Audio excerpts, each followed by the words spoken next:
대통령이 외국 정상과 의회를 향해서 욕을 하면 안 된다. 꼭 욕을 하시겠다면 주변에 카메라가 있는지 좀 보셔라. 적어도 욕을 했으면 사과를 하셔야 된다. 라고 누군가는 대통령께 이렇게 말씀도 드리고 교육도 시키고 보좌를 해주셔야 할 것 같은데 이번 대통령의 욕설 외교 참사 누구의 책임이라고 생각하십니까? 글쎄요. 만약 저것이 사실이라면 우선은 좀 주위에서 보좌하고 있던 분들이 좀 더 저런 상황이 일어날 거라고 예상을 했다면은 그런 거를 좀 옆에서 잘 챙겨드렸어야 하지 않나 그렇게 생각합니다. 외교부 장관, 국가안보실장 경질해야 한다고 보는데 동의하십니까? 그게 경질까지 가야 될지는 그거는 저는 지금은 판단이 되지 않습니다. 누군가는 책임을 져야 합니다. 이 사태에 대한 책임은 누구한테 있습니까? 그게 어떤 말씀이시죠? 대통령의 거친 입이요.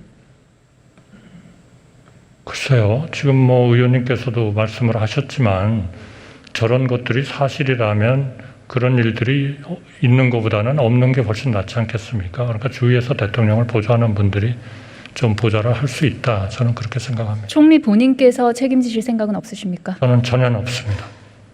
윤석열 대통령께서는 바이든 대통령의 이런 쪽팔림을 걱정하셨는데요. 국민 여러분께서는 윤석열 대통령을 창피해하고 있습니다. 총리님, 윤석열 대통령으로부터 임명되신 분이잖아요. 지금 이 순간 윤석열 대통령이 대한민국 대통령으로 자랑스럽습니까? 글쎄요. 사실은 이런 규정이 있습니다.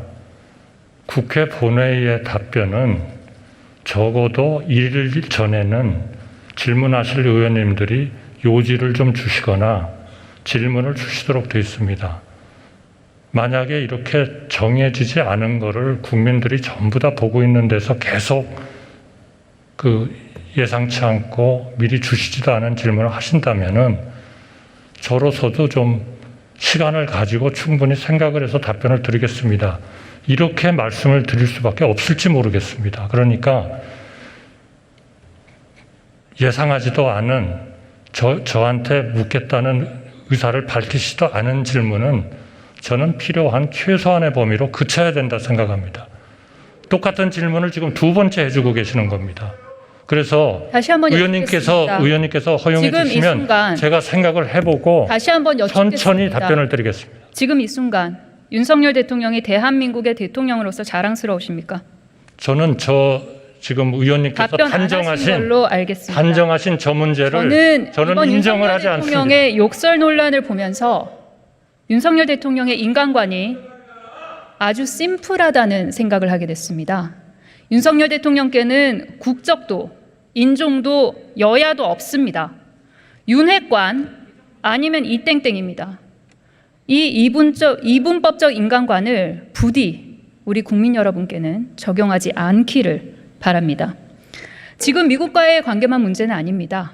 앞선 질문에서 총리님께서 윤석열 대통령과 일본 기시다 총리와의 만남, 합의된 정상회담이라고 답변 주셨는데요.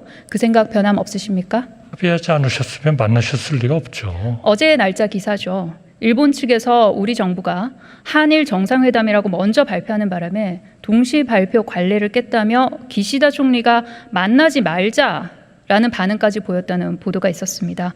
그럼에도 불구하고 합의된 정상회담이라고 보십니까?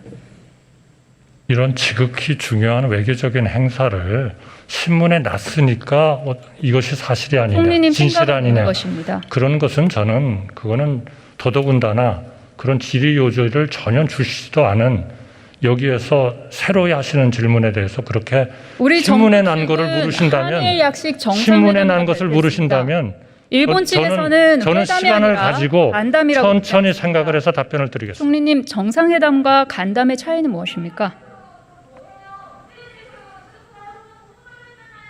조용해 주시겠습니까? 총리님 보시기에 이번 한일 정상회담의 만남, 총리님 보시기에 이번 한일 정상의 만남, 정상회담입니까? 간담입니까? 저는 분명히 중요한 이슈들을 논의하셨을 것으로 생각을 합니다. 묻는 질문에 답을 하나도 안 하시네요. 분명한 사실은 두 정상의 만남을 두고 한국은 회담으로 격을 높였고요. 일본은 간담으로 격을 낮췄다는 사실입니다. 아무리 생각해도 대일 굴욕 외교라는 생각밖에 들지 않습니다. 총리님, 우리 대통령께서 해외 순방을 나가신 것인지 대한민국 국격 실추 도장 깨기에 나서신 것인지 모를 지경입니다. 그런데도 민주당의 비판에 대해서 국민의힘은 넘어서는 안 될 선을 넘었다. 생트집이다.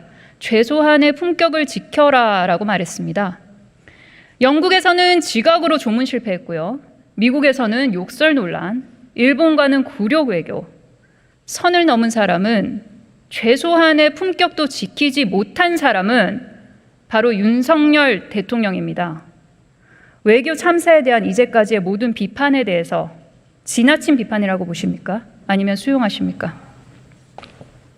글쎄요, 지금 저한테 질문하신 거는 아마 국민의힘 의원이 말씀하신 것이라고 말씀을 하시면서 저한테 말씀을 해주시기 때문에 그거는 그 말씀을 하신 국민의힘 외교 참사에 대한 비판에 대해서 의원께 묻는 것이 합당한 거 아닌가 생각합니다. 총리님, 외교 참사에 대한 비판에 대해서 수용하시냐고 여쭙습니다, 총리님. 외교 참사에 대한 비판은 지금 의원님께서 하고 계시는 거죠? 수용하십니까? 의원님께서 하고 계시는 거 아닙니까? 수용하십니까? 저는 수용하지 않습니다. 알겠습니다. 그게 어떻게 해서 참사가 될 수 있습니까? 비록 오늘 대한민국의 국격은 바닥에 떨어졌습니다. 그럼에도 불구하고 민주당마저 민생을 버릴 수는 없기에 준비해온 약자 복지 관련 질문 드리겠습니다.